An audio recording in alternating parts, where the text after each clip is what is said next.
Hello, my name is Brian. We're right here in Vista, California, and I'm gonna teach you today about common problems on a concrete tile roof. So a common problem is about 20-30 years, the underlayment starts failing. And although it looks really good on the outside, you see it has all its flashings, but tile is not a waterproofing product. What it is it's a water shedding product, and it helps protect your underlayment from UV rays and rain.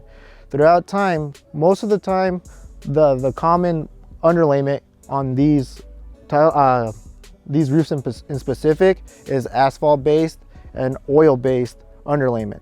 Now, in the span of 20-30 years with constant rain every year, probably we get about 3 months worth of rain, so it wears on the paper and the oil starts to expire.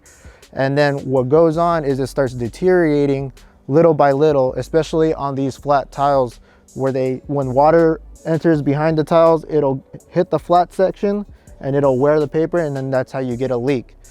When you get a leak on these roofs, usually it's either one, your flashing wasn't installed properly to keep water on top of the tiles, or two, it's more than 30 years old. So if you have a leak, it's either you get a repair if it's about 15 years old.